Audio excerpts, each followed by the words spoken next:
जयकारा शियाधार वालिदा, जयकारा शियाधार वालिदा। आखिर में मैं आपके माध्यम से धन्यवाद करना चाहूँगा पूरी डिस्ट्रिक्ट एडमिनिस्ट्रेशन, चाहे एसएसपी साहब हैं, बाकी डिपार्टमेंट, चाहे बिजली पानी कोई भी डिपार्टमेंट, सबका धन्यवाद करना चाहूँगा डीसी साहब का कि उन्होंने खूब हमें इस यात्रा में सहयोग किया और आगे भी करते रहेंगे।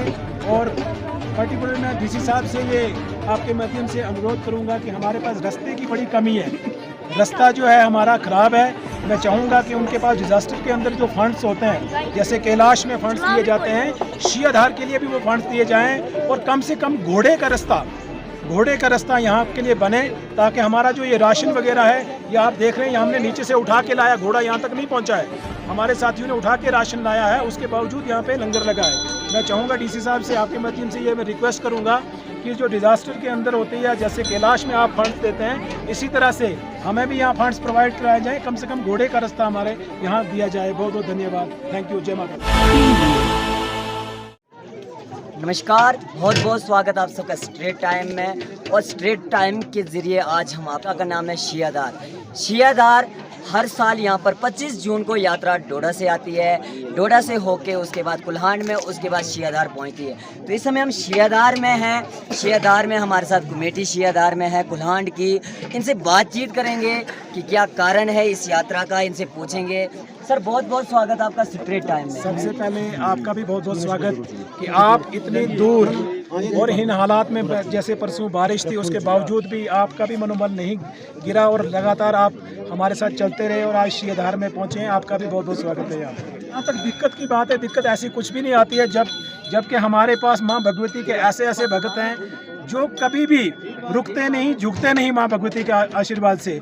और ये मैं कहूँगा आपको, ठीक हम पहले नीचे त्रांक पे लंगर लगाते हैं, लगता आया है, लेकिन पहली बार मुझे लगता है इतिहास में पहली बार इस स्तर का बड़ा लंगर जो है यहाँ पे आज हमने लगाया है। कोशिश की है माँ भगवती के आशीर्वाद से कि जितने भी श्रद्धालु हैं उनको यहाँ पूर्ण भोजन मिले, भोजन करें और अच्छी तरह से माँ भगवती के दर्शन करके यहाँ से वापस आएँ। और जहाँ तक यात्रा का सवाल है, ये हर साल आपके माध्यम से मैं ये कहना चाहूँगा कि हर साल यात्रा जो है हमारी वो 25 जून को शिव मंदिर नगरी डोडा से शुरू होती है और अलग अलग पड़ाव जो है पार करके, चाहे वो कुल्हांड का है, त्रांगधार का है, 27 जून को माँ भगवती के धाम यानी चंडी टॉप में यहाँ पे वो दर्शन करती है। जैसे आज हम यहाँ पे पहुँच चुके हैं और दर्शनों के बाद यात्रा जो है यहाँ से अभी वापस जाएगी। थोड़ा सा बारिश का असर पड़ा, लेकिन जैसे मैंने पहले भी कहा कि माँ भगवती के जो बच्चे हैं वो कभी नहीं होते कच्चे, जो डटे रहे। थोड़े से कुछ श्रद्धालु जो है वो वापस बारिश देख के वापस गए। मुझे लगता है कि थोड़ा सा मलाल उनको अपने मन में होगा, लेकिन मैं उनको ये कहना चाहूँगा कि वो निराश ना हो। माँ भगवती यहाँ बैठ के हर बच्चे के ऊपर अपनी नज़र रखती है। माँ भगवती उनकी मनोकामना वहाँ भी पूरी करेगी, उनके घरों में सुख शांति आएगी, लेकिन कभी मन को कमज़ोर नहीं करना है। माँ भगवती ज़रूर कृपा करती है, माँ भगवती के ऊपर पूर्ण विश्वास रखना है। और आप देख रहे हैं जिन्होंने विश्वास रखा, आज वो सभी देखो कितनी भीड़ है यहाँ पे, सभी माँ भगवती के दर्शनों के यहाँ पे पहुँचे हुए हैं। ये थे हमारे साथ मक्खन जी जो इस यात्रा के प्रेसिडेंट हैं, और भी यहाँ पर हमारे साथ कमेटी के बंदे, इनसे भी बातचीत करेंगे। सर सबसे पहले बहुत बहुत स्वागत आपका स्ट्रेट टाइम में। धन्यवाद सुरेंद्र जी, आप भी हमारे साथ लगातार 25 तारीख से लेकर आज तक हमारे साथ यात्रा में शामिल हैं।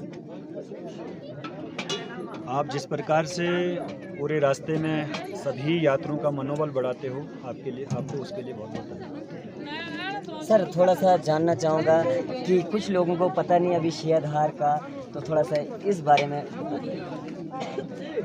मैं सभी से आग्रह करूंगा, शायद जम्मू कश्मीर के ऐसा शायद ही कोई ज़िला हो जिसमें मैं गया नहीं हूँ, और अपना सराज का शायद ही ऐसा कोई गांव हो जिस गांव में मैं गया नहीं हूँ। सबसे मैं आग्रह करूंगा कि हर साल मैं 2009 से इस यात्रा में आता हूँ और माता रानी मुझे हर साल बुलाती है, चाहे जितना बड़ा काम हो मुझे माता रानी ज़रूर बुलाती है। मैं आपसे भी आग्रह करूंगा, खास करके नौजवानों से आग्रह करूंगा कि धार्मिक लाइन पे हमको आगे रहना चाहिए।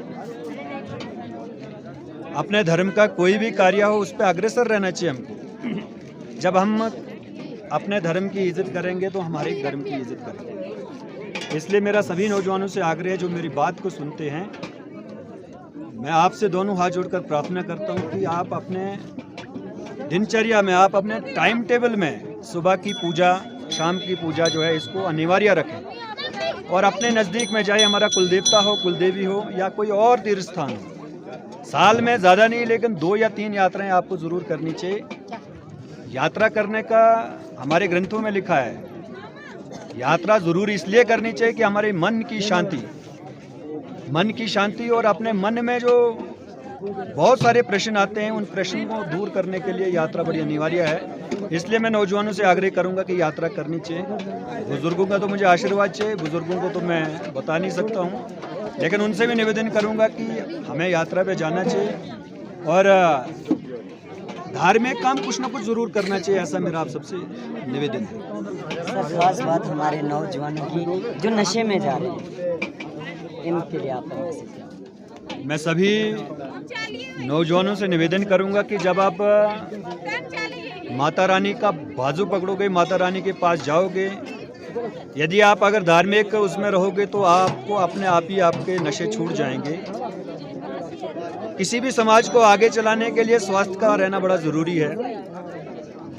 आज अगर हम नौजवान इन नशों से दूर रहना चाहते हैं तो मुझे लगता है कि इससे भी सबसे बड़ा नशा जो है वो माता रानी का नशा है, भक्ति का नशा है, और हमको करना चाहिए। हमें अग्रसर होकर माता रानी के साथ लगाव रखना चाहिए, धार्मिक काम पे रहना चाहिए। और मेरा अपना मानना है कि आपके बीच में जो छोटे मोटे नशे आए भी होंगे वो सब अपने आप दूर हो जाएंगे, मुझे लगता है इस प्रकार।